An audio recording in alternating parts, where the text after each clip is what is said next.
अति कठिन तपस्या, और उस तपस्या का दर्शन करने श्री हरि को, जो तपते हैं वो श्री हरि को बड़े प्रिय है। भगवान श्री हरि पधारे, हृदय में दिव्य मूर्ति थी ही थी, इसलिए आंखें नहीं खोली। भगवान ने हृदय पे रही हुई मूर्ति को अंतर्ध्यान किया है, आंखें खुल गई और देखा तो अंदर थे वही बाहर। दंडवत प्रणाम किया है और श्रवण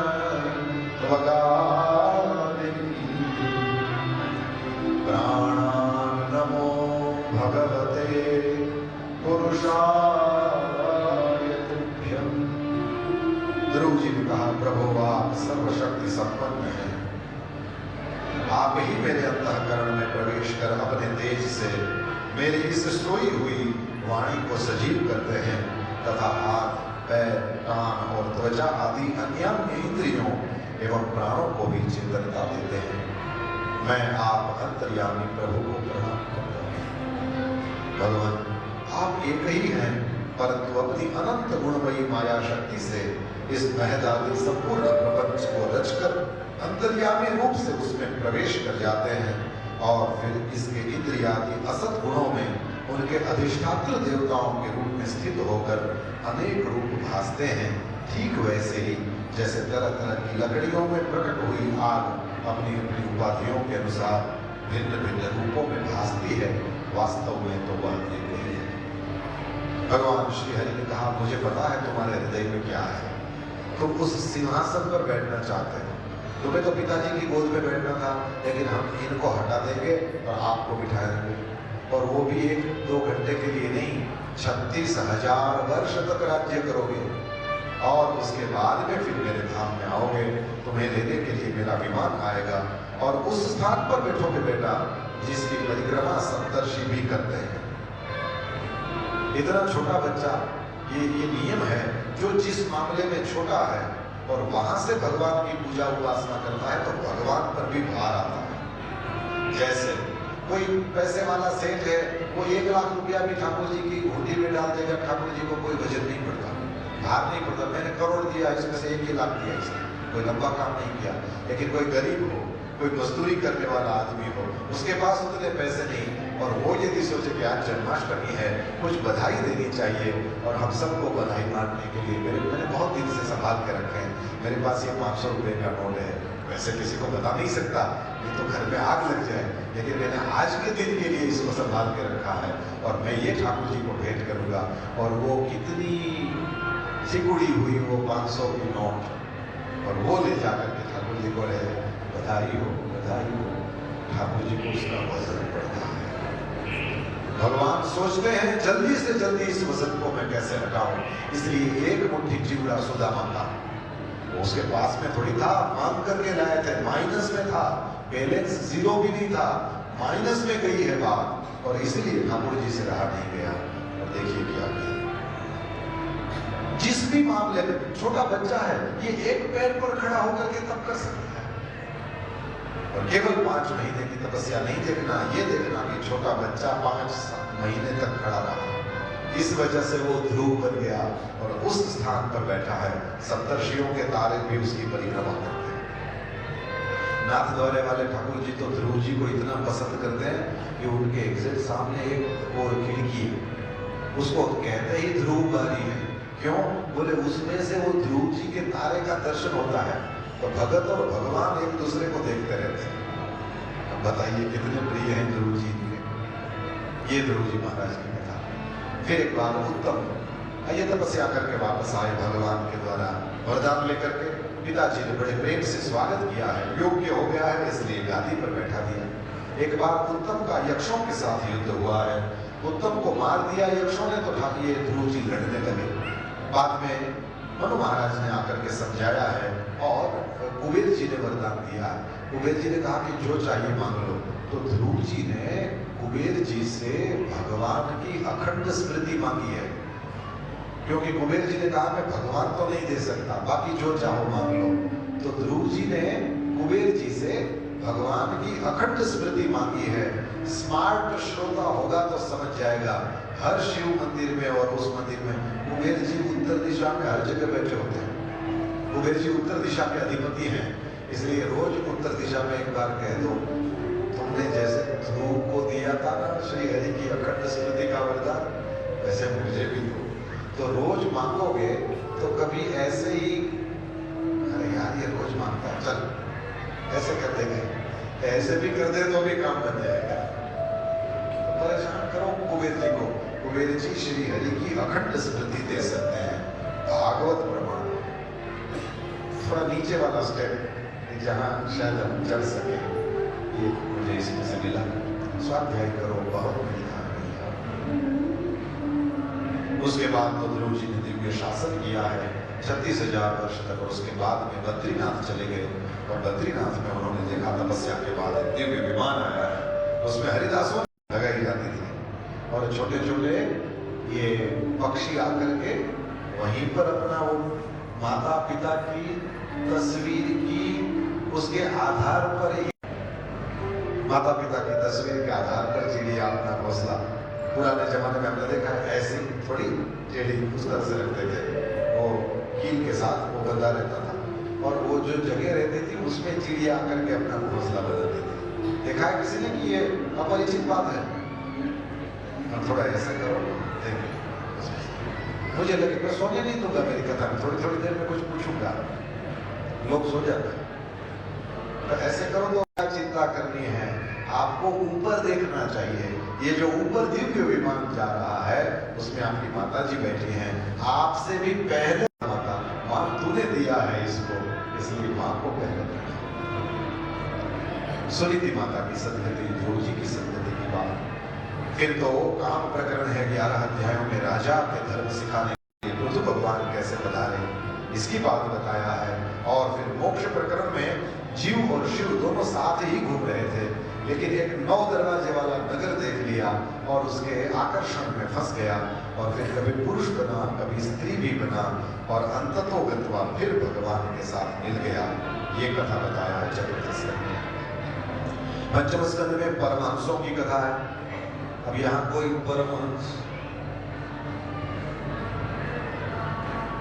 नहीं है ना, तो अपने काम की बात नहीं।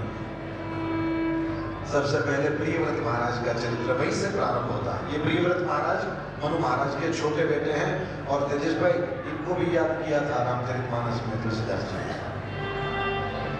लघु सुत नाम प्रियव्रत तारी, लघु सुत नाम प्रियव्रत तारी, लघु सुत नाम प्रियव्रत तारी, लघु सुत नाम प्रियव्रत तारी। परमात्मा श्री हरि के ऐसे भक्त हुए, अद्भुत भक्त हुए ये प्रियव्रत महाराज, ये जिनकी गिनती आप किसी के साथ नहीं कर सकते। 11 अबज वर्षों तक राज्य किया इन्होंने। सूर्य नारायण का अस्त हो गया तो पृथ्वी में अंधेरा हो गया, ये देखा इन्होंने, तो उनको अच्छा नहीं लगा, तो सूर्य की साइज का बड़ा सा सोने का रथ बनाया, और सूर्य इधर घूमे तो ये इधर घूमे। सूर्य अमेरिका में तो प्रियव्रत महाराज इंडिया में, और प्रियव्रत महाराज सूर्य इंडिया में तो प्रियव्रत महाराज अमेरिका में। पृथ्वी के गोले को 7 दिन तक कहीं अंधेरा नहीं। ये तो ऋषि मुनियों ने कहा कि 24 घंटे काम करेंगे, 30 में आराम भी होना चाहिए। प्रियव्रत महाराज ने कहा आराम तो होना चाहिए। हाँ तो आराम होना चाहिए ना, तो फिर ये रोक दो, सब रथ को कहीं रख दो तोशा खाने में, इसका प्रकाश पृथ्वी पर इतना प्रकाश फैलाए इसकी जरूरत नहीं है। तो इससे 7 द्वीप बन गए और 7 समुद्र बन गए, और इसमें फिर खारे पानी का और मट्ठे जैसा और घी जैसा, मदिरा जैसा बहुत कुछ लिखा है। ये सब हमारे समझ के बाहर है। जियोग्राफी तो है लेकिन हमारी समझ के बाहर है।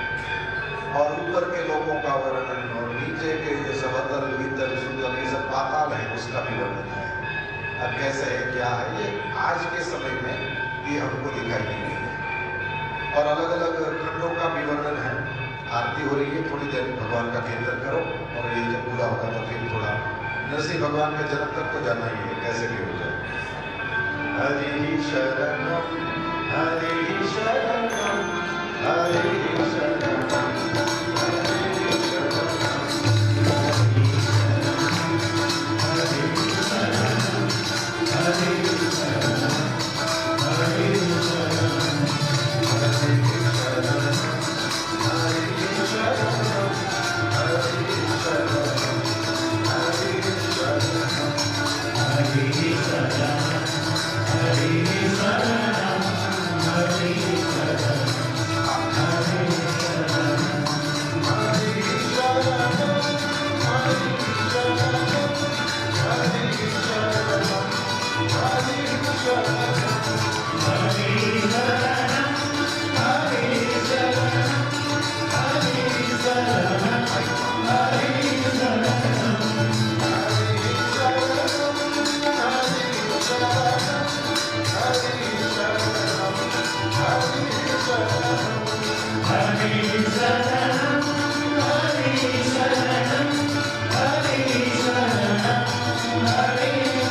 वेदों और पुराणों में भी जिनकी प्रशंसा है, ऐसे प्रियव्रत महाराज, इन्होंने बहुत वर्षों तक राज्य किया है। प्रियव्रत महाराज के यहाँ पुत्र प्रकट हुए हैं, अग्निध्र, ऋतुजीव आदि। अग्निध्र की कथा बताई। अग्निध्र का विवाह पूर्वचित्ती नाम की अप्सरा से हुआ है। वहां से नाभि राजा प्रकट हुए, नाभि और उनके भाई। नाभि राजा ने मेरु पर्वत की पुत्री मेरु देवी के साथ विवाह किया है। ब्राह्मणों को बुला करके यज्ञ किया है। यज्ञ में भगवान श्री हरि प्रकट हुए हैं। श्री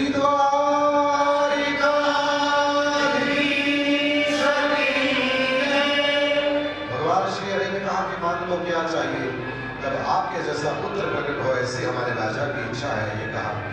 भगवान श्री हरि ने कहा मेरे जैसा तो और दूसरा कोई नहीं है, मैं ही इनका पुत्र बन करके आऊंगा। और समय होते ही ऋषभदेव भगवान प्रकट हुए। बोलिए ऋषभदेव भगवान। ऋषभदेव भगवान गुरुकुल में गए हैं, पढ़े हैं, वापस आए हैं। इंद्र की पुत्री जयंती के साथ विवाह हुआ है। भरत आदि 100 पुत्र हुए हैं। पुत्रों को राजगादी देकर के स्वयं वन में गए, अवधूत वृत्ति ग्रहण किया है। ब्रह्मावर्त में एकत्रित हुए अपने 100 पुत्रों को इन्होंने उपदेश दिया है और उसके बाद में फिर वन में विचरण करने लगे। कई प्रकार की स्थितियां पास में आई है, लेकिन इन्होंने स्वीकार नहीं किया है। एक दिन जंगल में घूम रहे थे, वन में आग लगी है और उस आग के साथ उनका शरीर भी शांत हुआ। भरत जी ने राज्य की धुरा अपने हाथ में लिया, अपने भाइयों को नीचे राजा बना दिया और फिर 81 तो कर्मकांडी ब्राह्मण हुए, 9 योगेश्वर हुए, 9 द्वीपों के राजा हुए और एक भरत जी, ये सबके ऊपर चक्रवर्ती राजा हुए। भरत जी ने अपने समय में राज्य शासन चलाया और उसके बाद में फिर वे अपने पुत्रों को राजगादी सौंप करके पुलहाश्रम में, जहाँ गंडकी नदी बहती है, आज नेपाल में है, जहाँ से शालग्राम शिलाएं प्राप्त होती हैं, वहां पर चले गए। एक बार नदी में खड़े होकर के अर्घ्य दिया और फिर नदी के जल के पास बैठे थे और गायत्री मंत्र का जप कर रहे थे। देखा कि एक हिरण का छोटा सा बच्चा नदी के जल में ये तैरता हुआ जा रहा था। अब ये बच्चा यदि आगे जाएगा, कोई घड़ियाल वगैरह मार नहीं डाले, इस वजह से भरत जी तुरंत जल में कूदे हैं और तुरंत का जन्मा हुआ वह छोटा सा बच्चा उसको बचा करके लाए। अब भरत जी तो भगवान में ध्यान कम पड़ने लगा और इस बच्चे की सेवा में ही सारा समय व्यतीत होने लगा।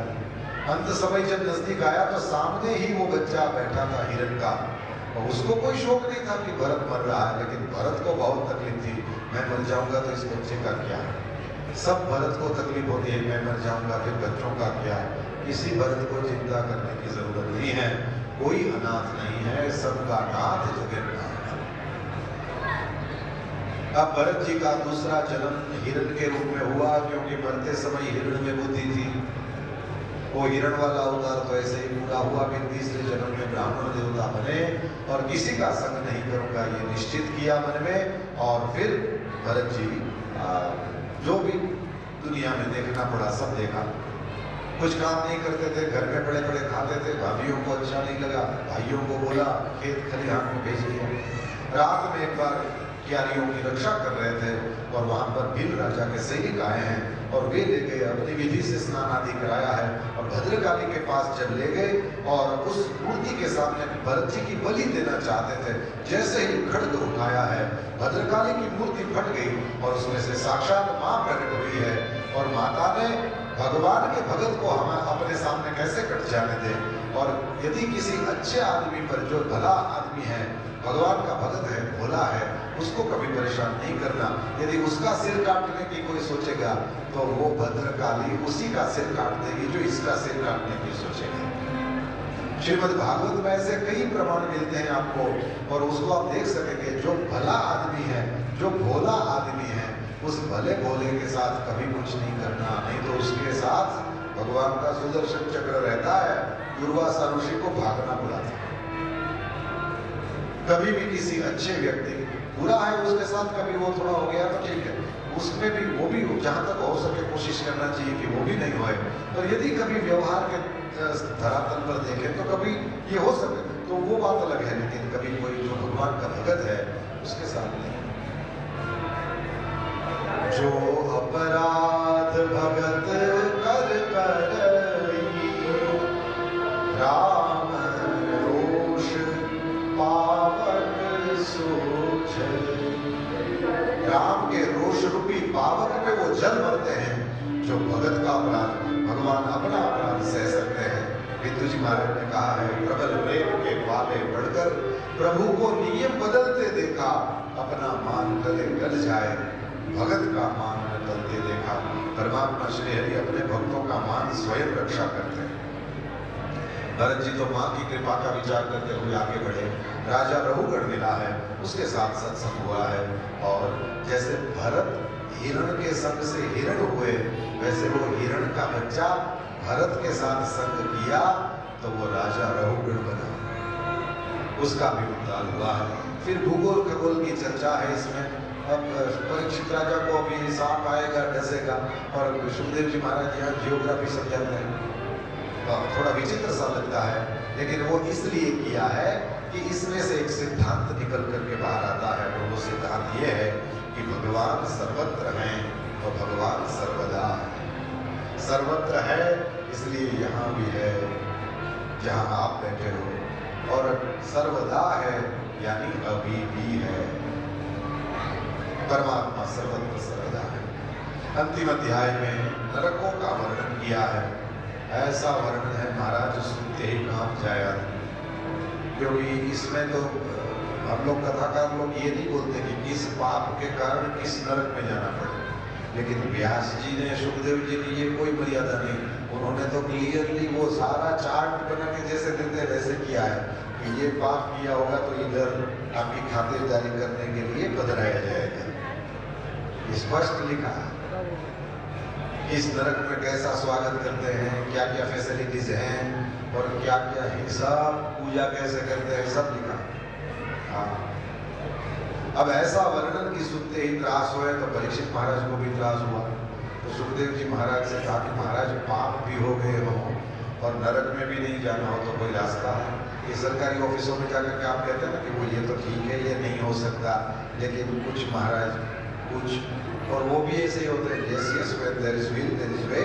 आपकी जब ऐसे तो नहीं हो सकता, लेकिन कुछ करते हैं, चलो आप तो अपने हैं, थोड़ा देखना तो पड़ेगा। बस यही शुद्ध। देखो, मैंने एक दिन निवेदन किया था आपसे कि भगवान से कुछ भी मांगा जा सकता है और गुरुदेव से कुछ भी पूछा जा सकता है। पाप किया हो फिर भी नरक में नहीं जाना हो तो क्या कोई रास्ता है?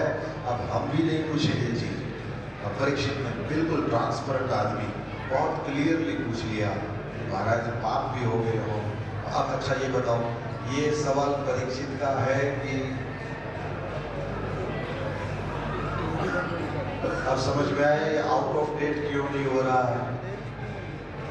अरे जब तक भूख है रोटी कभी आउट ऑफ डेट होगी नहीं, जब तक प्यास है पानी कभी आउट ऑफ डेट होगा नहीं। जो जिस तरह से हम जी रहे हैं तब तक ये कभी भी आउट ऑफ डेट होगा ही नहीं। उल्टे दिन दिन बढ़ते सवाल हो, इसकी जरूरत तो रोज बढ़ती जाएगी, रोज बढ़ती है।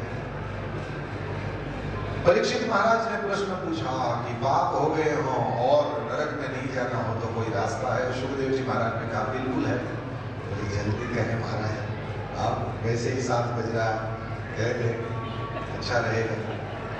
तो ठाकुर जी की बात बता दी उन्होंने। सुखदेव जी महाराज ने कहा कि ऐसा है, जिसको भी नरक में नहीं जाना होए तो क्या करे? बोले पाप मत करो, टिकट नहीं कटाओ तो नहीं जाना पड़ेगा। अरे बोले ऐसे पाप हो गए हैं, अब इसमें कुछ चेंज नहीं हो सकता और नरक में नहीं जाना है, कुछ देखो ना महाराज, और भी देखो ना कोई व्यवस्था हो। सुखदेव जी ने कहा बिल्कुल व्यवस्था है। दूसरी व्यवस्था क्या है? बोले प्रायश्चित करो। प्रायश्चित होते हैं ना? अरे कैसे कैसे प्रायश्चित होते हैं? एक प्रायश्चित तो मेरा इतना प्रिय है कि मैं हर कथा में कहता हूँ, और उस प्रायश्चित का फल ये है कि जन्म भर किए हुए पाप नष्ट हो जाते हैं। और वो प्रायश्चित आपको भी अच्छा लगे, सुनना चाहेंगे आप भी? जरूर सुनाएं। आपको नहीं सुनना हो तब भी मुझे सुनाना है, क्योंकि मेरा बड़ा प्रिय है ना, इसलिए सुने। हमारे जितना ही वजन उतना सोना लेना और मूर्ति बनाना, और फिर ब्राह्मणों को बुलाना और हम लोग मंत्र पढ़े और आपका जो भी पाप है वो सब इस मूर्ति में आ गया, और फिर किसको दान देना होता है? क्षत्रिय वैश्य शूद्र थोड़ी हो जाता है दान के लिए। तो मुस्कुराओ ना, मुस्कुराने वाली बात है। हाँ ऐसे ये शास्त्रों में लिखा है कि अपने वजन के बराबर वजन की मूर्ति सोने की बना करके ब्राह्मणों को दान में दे देना चाहिए, जन्म भर किए हुए पाप। और अपने तो अब 2018 आ गया ना, तो अब 21वीं सदी है, तो हम लोग उसमें थोड़ा ब्राह्मण लोग और भी जोड़ दें कि आगे हम करोगे वो भी पाप। क्या करें? ऐसा सुंदर प्रायश्चित लिखा है, लेकिन मैं हर कथा में कहता हूँ, लेकिन अभी मुझे ऐसा जजमान नहीं मिला कि जो कहे कि महाराज ये मुझे करना। अच्छा, ये मुस्कुराने वाली बात तो अपनी जगह है, लेकिन सच मानना दक्षिण भारत में इस तरह एक राजा ने पाप पुरुष बनवाया था और उसका दान भी किया था, और दान लेने वाले ब्राह्मण देवता का नाम है श्रीमद वल्लभाचार्य जी। हाँ जी, श्रीमद महाप्रभु जी वल्लभाचार्य जी ने ये दान लिया था।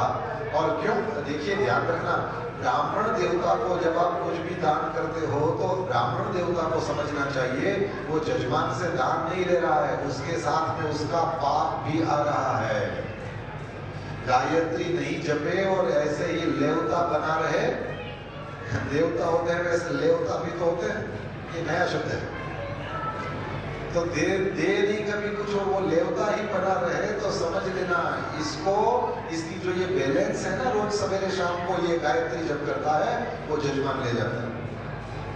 हाँ जी, तो दान नहीं लेना होता है, असल में हम जजमानों के पाप लेते हैं, इसलिए गायत्री जपना परम आवश्यक है।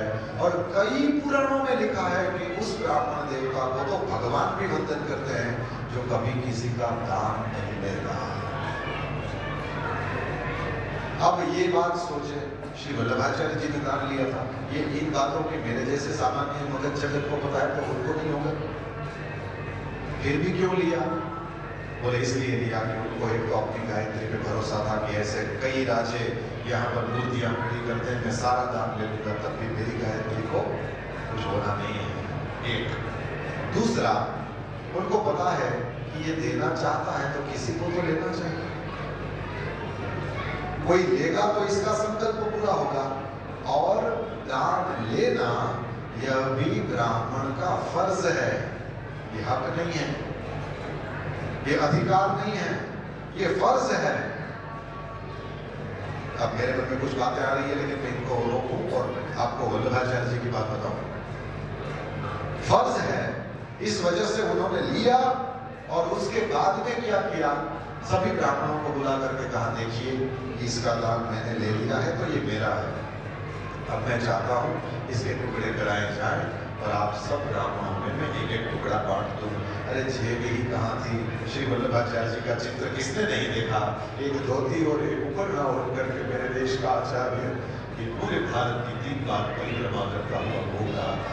उसको क्या चाहिए था, अपने नवनीत प्रिया जी जो आज भी विराजमान है नाथद्वारा में, और स्वयं और भागवत जी की पोथी हमेशा साथ में रखते थे, बाकी कुछ उन्होंने लिया था, ब्राह्मणों में फिर बांट दिया। तो प्रायश्चित करो, प्रायश्चित करने से जन्म भर किए हुए पाप नष्ट हो जाते हैं। लेकिन अब भागवत धर्म आगे आता है, कथा भागवत की है, तो इसके सिद्धांत बहुत अच्छी बात श्री सुखदेव जी महाराज ने कही कि देखो प्रायश्चित करने से पाप तो अवश्य नाश हो जाते हैं, लेकिन पाप करने के विचार आना बंद नहीं हो रहा है। प्रायश्चित करने से पाप की प्रवृत्ति नहीं अटकती, हमारा वो स्वभाव नहीं सुधरता प्रायश्चित कर लेने से। इसके लिए भगवान नाम है, भगवान का नाम जपा करो, भगवान के नाम का कीर्तन किया करो, भगवान के नाम का स्मरण किया करो, जप किया करो, लिखा करो, किसी भी रूप में नाम का सेवन किया करो। यदि नाम का सेवन करोगे तो वो पाप करने के विचार भी आना बंद होंगे। नाम में ये ताकत है, नाम के किवाड़ लगा दो, उसमें पाप रूपी कोई भी प्रकार का कोई कचरा नहीं आ सकेगा। नाम में ये सामर्थ्य है। आज वहां महल में गए थे तो वहां भी वो आम और घास और वो सब है, तो सबको मिलते होंगे, वो तो आम और प्राइवेट लोगों को मिलते हैं तो घास और ऐसा कुछ होगा। तो ये उसके ऊपर से देखने जैसा है। नाम शब्द में दो शब्द मिलते हैं, न आम। तो जिसको तुम जपोगे तो जो तुम्हें आम नहीं रहने देगा, घास बना देगा, ये है नाम। या संस्कृत भाषा में आम शब्द का मतलब होता है कच्चा, तो न आम ये ना, जिसका जप करते, कीर्तन करते, लिखते, स्मरण करते तुम कच्चे नहीं रहोगे, तुम पक जाओगे, उसे कहते हैं नाम। परमात्मा के नाम की अनंत महिमा। राम जी ने तो एक सेतु बनाया है, राम के नाम ने कई दिलों के बीच में सेतु ही सेतु खड़े करते हैं। राम जी ने एक अहल्या तारी है, और राम जी के नाम ने तो करोड़ों अहल्याओं का आज तक याद कर उद्धार कर दिया है, और कई विभीषणों का और कई रावणों का उद्धार कर दिया है। हरि नाम में बहुत आस्था रखिएगा मेरे भाई बहन, बड़े काम की चीज है। कलयुग में नाम के अलावा कोई आधार नहीं। कलौ नास्त्येव नास्त्येव नास्त्येव गतिरन्यथा, 3 बार कह दिया। हरि नाम का बड़ा महत्व है, किसी भी रूप में, लेकिन नाम का सेवन करें। लिखना अच्छा लगे प्रेम से लिखें, सुनना अच्छा लगे घर में इस तरह का रखें कि वो बजता रहे, मोबाइल के रिंगटोन रखें। कई लोग तो ऐसे कहते हैं कि वो आधा अधूरा नाम होता है, तब आप फोन उठा लेते हैं, नाम टूट गया, तेरे को क्या रखने देना, रखते हैं उसको रखने देना, क्या तकलीफ है। वो इतना आधा तो बजाता है, तू तो पंचायत के सिवा कुछ करता ही नहीं है। नाम का सेवन करो, परम आवश्यक है, किसी रूप में नाम का सेवन किया जाए। घर में यत्र तत्र नया बन रहा है ना, यत्र तत्र भगवान का नाम लिखा, यत्र तत्र। मैंने सुना है राजस्थान में ही कोई राजा थे और उन्होंने 2 लोग अपने पास रखे थे। हर घंटे आधे घंटे में वो दोनों उनको कहा करते थे, राजा सीताराम कहो, बड़ी देर भई है, बहुत समय हो गया तुमने सीताराम नहीं कहा। राजा राजकाज तो होता रहेगा, एक बार सीताराम कहो। राजा दोनों को सीताराम सीताराम कहे, फिर अपने काम में लगे। फिर थोड़ी देर हुए तो उन दोनों को इसीलिए रखा था कि आपको यही काम करना है, थोड़ी देर देर में मुझे कहना, राजन सीताराम कहो, बड़ी देर भई। देखिए नाम के कितने प्रेमी हैं। यत्र तत्र, घर में केवल लिखा रहेगा, आपका नाम वहां, आपका ध्यान वहां जाएगा। व्हीकल्स में लोग लिखते हैं, कोई लोग ऐसे कहते हैं पीछे नहीं लिखना चाहिए, इधर नहीं लिखना। अरे जहां लिखा हो यार, रहने देना, हरि नाम ही तो है। ठीक है, उसको समझ दो, लेकिन वो पीछे लिखा है तो वो आगे निकल जाएगा, तो पीछे वाले देखेंगे जय श्री श्याम, अच्छा ही लगता है, क्या बुराई है। हरि नाम का कैसे भी सेवन हो, लेकिन होना, आपको जो नाम अच्छा लगे, जरूरी नहीं है कि शिव नाम नहीं लिया जाए। यहाँ कोई केवल श्री हरि के नाम की बात है, कृष्ण नाम की, राम नाम की बात है, ऐसा कुछ भी नहीं है। आपको दिल के करीब जो पड़ता हो, फिर माला लेकर बैठो, आसन लेकर बैठो, अनुष्ठान के भाव से बैठो, ठीक है। नहीं कोई हो सकता है तो फिर ऐसे ही अपने घर से दुकान के लिए चल पड़ो, फैक्ट्रीज के लिए चल पड़ो, कुछ भी काम हो, सब्जी वगैरह खरीदने गए, बुजुर्ग नहीं करो, दुस्संग नहीं करो, नाम जो नाम का क्या मजा है, वो तो विषय के बारे में बातें करने से क्या फायदा है। थोड़ी मुंह में आ जाए तो पता चले कि विषय क्या है। इसी तरह नाम की मिठास का अनुभव खूब प्रेम से। नाम के पेड़ की छाव तले तू कर ले कुछ विश्राम रे मनवा, जग ले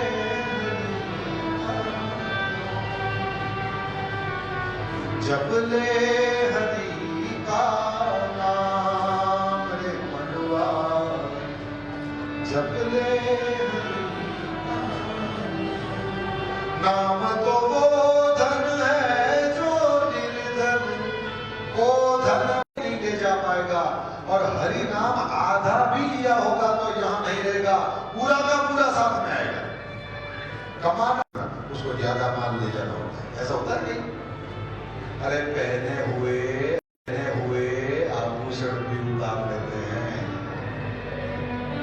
है ना, ठीक ही करते हैं, लेकिन ये सही है, ये एकदम नितांत सत्य है, सत्य है, संसार का सत्य है। कितना कमाया होगा साथ कुछ नहीं जाएगा, और श्री हरि का थोड़ा सा भी नाम लिया होगा, नाम आपका साथ नहीं छोड़ेगा, सब कुछ साथ में आएगा। ये दिव्य उपदेश स्वामी राम सुंदर जी महाराज, संतों ने कितनी कृपा की है। एक एक विचार, ये विचार है कि मोती है, ये विचार है कि हीरे है, ये कितने बड़े आश्वासन हैं हमारे लिए।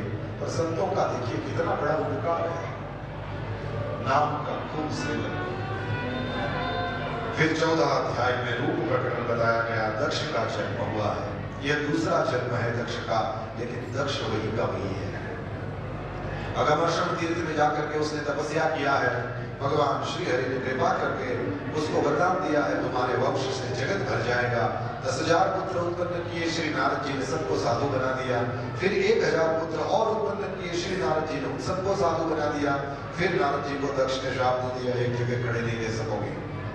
उसके बाद में ब्रह्मा जी ने समझाया और दक्ष ने 60 कन्याएं उत्पन्न की। तो उसमें से वो दीति अदिति, ये सब दीति के दैत्य हुए, अदिति के आदित्य हुए, और ये देवता दैत्य हमेशा लड़ते रहते हैं। संतों ने समझाया ये दोनों हमारे अंदर ही हैं, देवता माने सद्गुण और दैत्य माने दुर्गुण, ये दोनों साथ में ही रहते हैं। कुछ अच्छा करने का मन होए तो समझ लो देवता उठा है, और फिर वो उठते ही उसको मारने के लिए दैत्य भी तुरंत उठता है। क्या जरूरत है रखना, ये क्या जरूरत है ना, ये दैत्य है। कुछ भी अच्छा करने का मन करे तो देवता समझो, उसको दैत्य समझो। अब ये लड़ते रहते थे। अब देवताओं के गुरु बृहस्पति का एक बार देवताओं ने अपमान कर दिया, तो दैत्य लोग तो हमेशा रेडी रहते हैं, ये आए और स्वर्ग पर विजय प्राप्त कर लिया। देवता भटकने लगे, फिर अब क्या किया जाए, तो ब्रह्मा जी के पास गए। ब्रह्मा जी ने उनको कहा कि विश्वरूप के पास बेटे त्वष्टा ऋषि के पास जाओ, त्वष्टा ऋषि के पुत्र विश्वरूप के पास जाओ, उनके पास नारायण कवच है, नारायण कवच की विद्या के द्वारा स्वर्ग पर तुम फिर विजय प्राप्त कर लोगे। देवता लोग गए हैं और उन्होंने विश्वरूप को अपना गुरु बनाया। विश्वरूप के पास नारायण कवच है। कई लोग नित्य नारायण कवच का पाठ करते हैं, ये बहुत प्रभावी कवच है। कवच माने बख्तर होता है, लड़ने के लिए जाता है योद्धा तो पहन करके जाता है, बस यही काम भगवान का नाम भी करता है। अद्भुत नारायण कवच है, यदि कुछ भी नहीं करते हो तो करना चाहिए। गीता प्रेस से छोटी सी पुस्तिका निकली है, उसमें पूरी विधि के अनुसार दिया गया है नारायण कवच कैसे करना। इसका केवल पाठ नहीं होता, इसमें पहले थोड़े न्यास होते हैं और फिर पाठ होता है। ये गीता प्रेस से निकली हुई पुस्तक में बहुत क्लियर लिखा है। ओम हरिर्विदध्यान मम सर्वरक्षा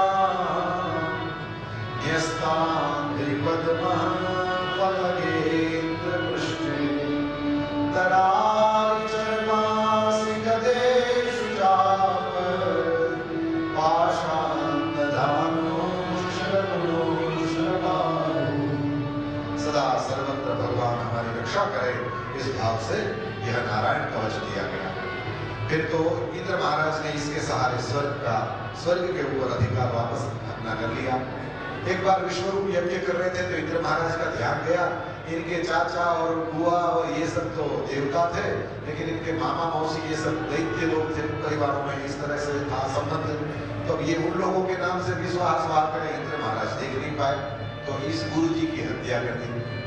अब क्या करें, ब्राह्मण था, मार दिया तो ब्रह्म हत्या लगी। जैसे ही ब्रह्म हत्या लगी तो इंद्र महाराज ने ये ब्रह्म हत्या के 4 भाग करके 4 लोगों में बांट दिया, चारों को एक एक वरदान दिया। ये पृथ्वी को दे दिया एक भाग, तो पृथ्वी में कहीं भी इकट्ठा हो अपने आप भर जाता है, ये वरदान दिया। एक भाग पानी ने रख लिया, तो पानी में जो ये बुलबुले होते हैं, भूमि में जो ऊसर भूमि है वो ब्रह्म हत्या है, और इकट्ठा हो तो अपने आप भर जाए, ये उसको दिया हुआ वरदान है। पानी में जो बुलबुले होते हैं ये ब्रह्म हत्या है, इसलिए पीने के समय वो हटा के पीना चाहिए, ये हमारे यहाँ कहा गया। और पानी कितना भी हो, कैसा भी गंदला क्यों ना हो, थोड़ा सा बहेगा अपने आप शुद्ध हो जाएगा, ये उसको वरदान है। स्त्रियों ने एक भाग लिया, प्रत्येक महीने में उसका जो रजोधर्म है यह ब्रह्म हत्या का भाग है, और ये गर्भावस्था में भी ये मैथुन सुख प्राप्त कर सकती हैं, ये उनको वरदान दिया गया है। चौथा, ये वृक्षों में जो गोंद लगता है ये ब्रह्म हत्या का भाग है, और कितना भी काट दो अपने आप पनप जाते हैं, ये उसको वरदान दिया गया है। ये चारों को, लेकिन ये सब तो ठीक है विभाग कर दिया, लेकिन जिसका बेटा मर गया थोड़ी शांति से बैठेंगे। और त्वष्टा ऋषि ने दक्षिणाग्नि में होम किया है और वृत्रासुर प्रकट हुआ।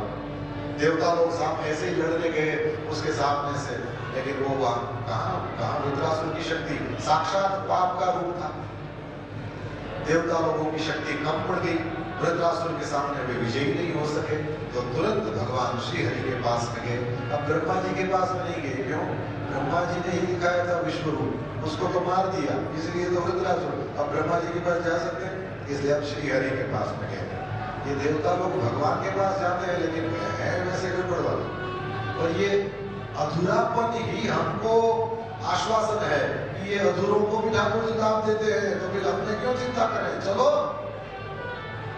अधूरों को भी मिलते हैं, कोई चिंता करने की बात नहीं। पूर्ण हो जाए तो फिर पूर्ण के साथ पूर्ण को क्या काम। भगवान श्री हरि ने कहा कि देखो ऐसा है कि आप जाओ, अंगिरा गोत्र में उत्पन्न हुए हैं, ऋषि के पास जाओगे तो क्या फायदा होगा, दधीचि ऋषि के पास जाओगे तो क्या फायदा होगा। बोले वे अब ना ये स्पाइन, इसको हिंदी में पता नहीं क्या कहते हैं, क्या कहते हैं इसको, रीढ़ की हड्डी, हाँ ये तो शब्द पता था मुझे। देखो तो ये रीढ़ है, ये रीढ़ की हड्डी जो है ये मांग लो उनसे, और इसे वज्र बनाया जाएगा, इससे फिर वृत्रासुर को मारा जाएगा। तो दधीचि ऋषि के पास गए, वहां से वो लिया, और उसके बाद में फिर ये नारायण कवच की शक्ति उसमें डाली गई, और उसके बाद में इंद्र महाराज वृत्रासुर के साथ लड़ने लगे हैं। 1 वर्ष हुआ है उसके यहाँ से काटने को। अब बताओ, इंद्र महाराज को नारायण कवच की विद्या से संपन्न जो वज्र है उससे भी उसके माथे को काटने में इतना समय लग गया, तो रुद्रासुर पाप है।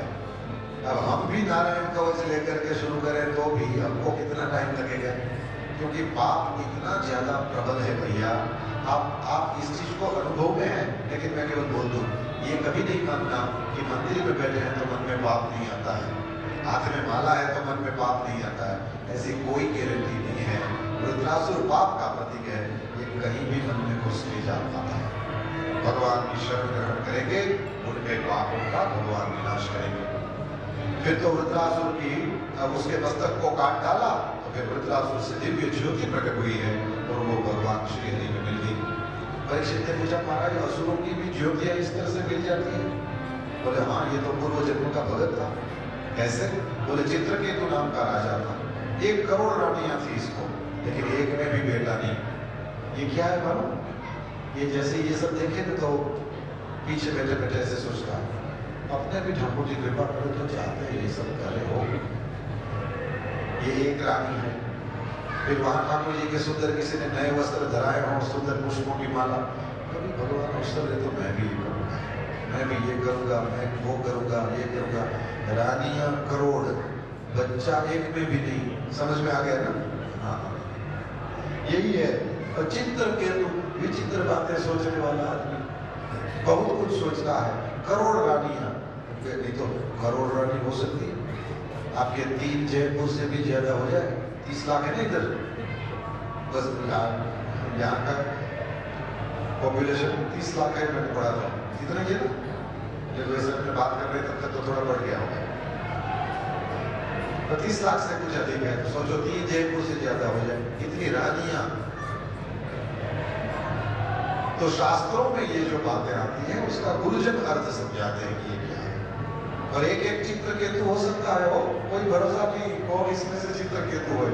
ये देखा सोचने लगा, ये देखा सोचने लगा, ये लेकिन बच्चा किसी में नहीं, मतलब क्रिया में कुछ नहीं, बस केवल ख्याली बुलाओ, ये शब्द है।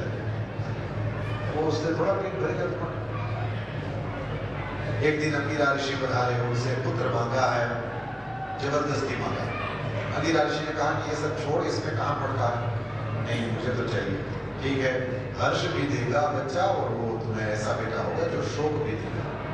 अब बताइए, एक रानी को बेटा हुआ करते दीदी को, और 99,99,999 रह गई। अब सब एक साथ 5 हो तो प्रॉब्लम नहीं होती, लेकिन एक को बच्चा हो गया और दूसरी सब रह जाए। अब जब भी पूछे राजा कहाँ है, कहते दीदी के महल।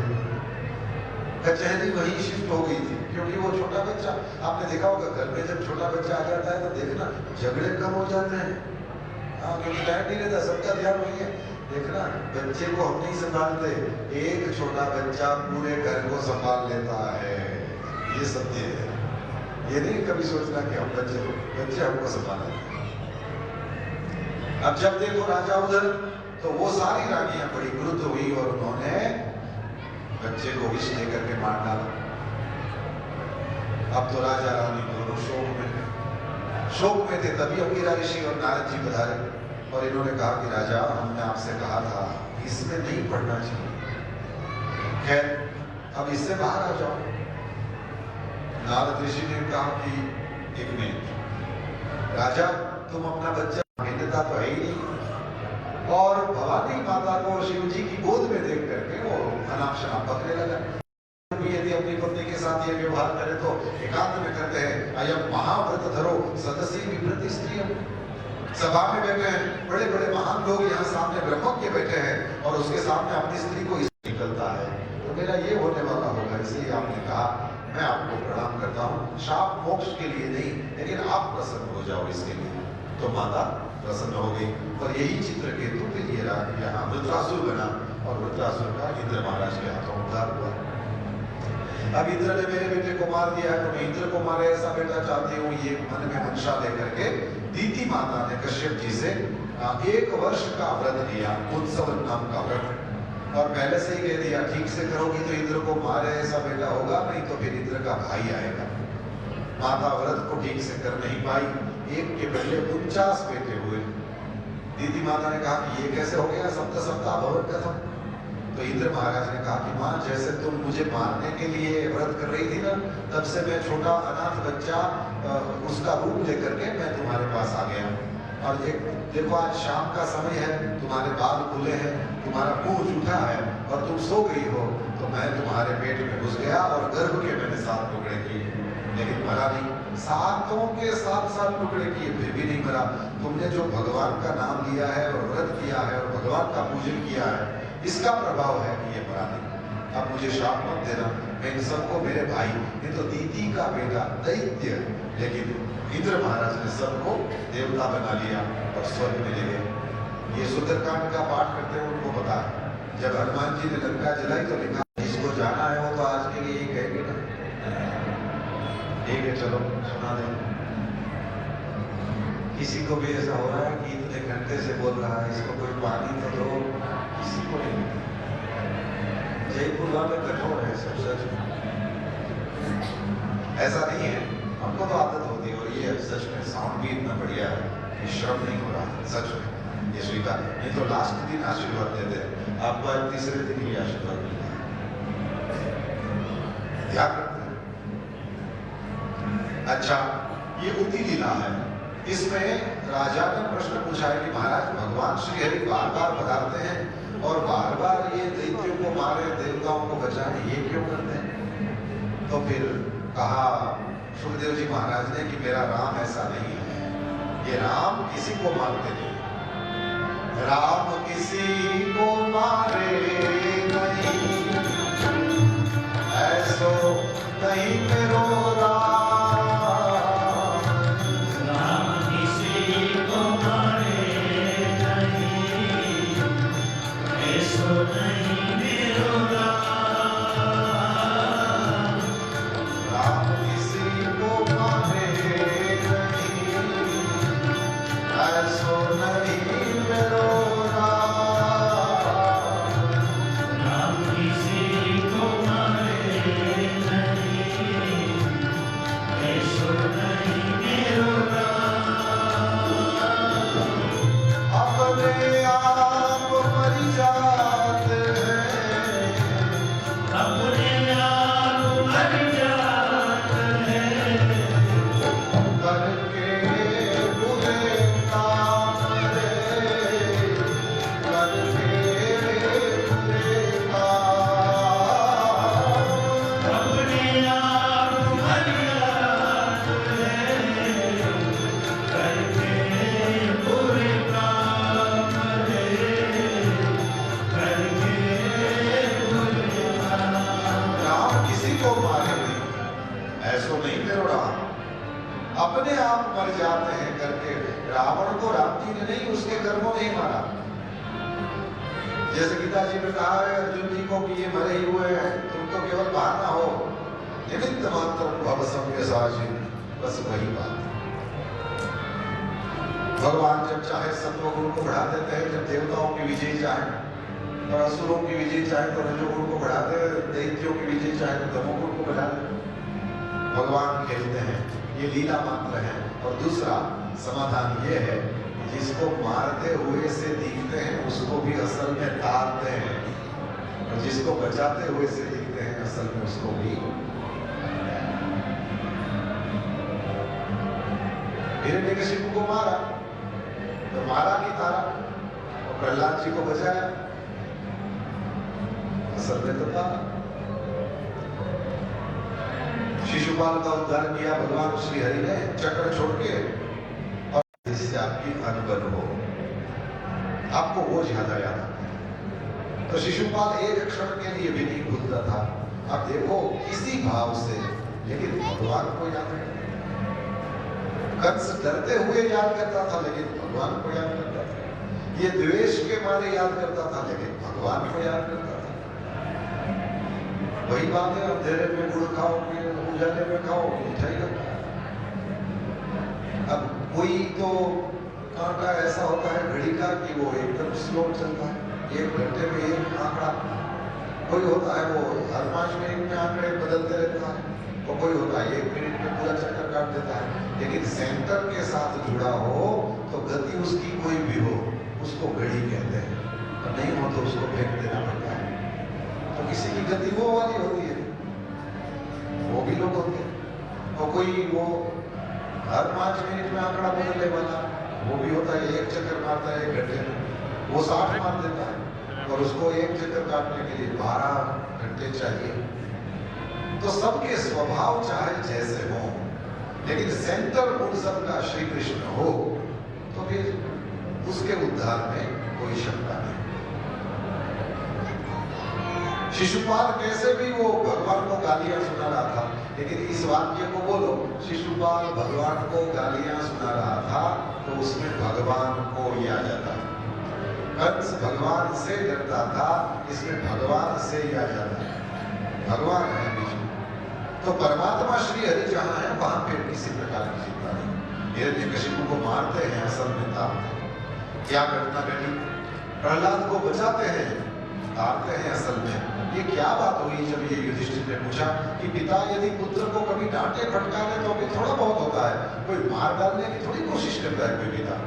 और ये क्या बात हो गई कि पिता ने अपने बेटे को मार डालने की तक कोशिश की?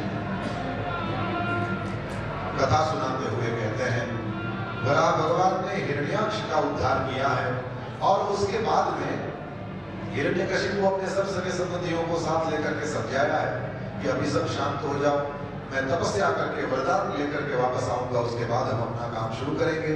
तो मंदराचल पहाड़ पर गया, अपने पैर के अंगूठों पर खड़ा हो गया, अपने हाथ ऊंचे, अपनी दृष्टि ऊंची, और इस तरह देवताओं के 100 वर्ष तक खड़ा रहा। इसी दशा में उसके सिर में से अग्नि प्रकट हुआ है, त्रिलोक को जलाने लगा। ब्रह्मा जी आए हैं और वरदान मांग रहे हैं, या फिर राम और कृष्ण ने भी अपना शरीर नहीं रखा, ये ऐसे समझो तो ये भी ठीक है।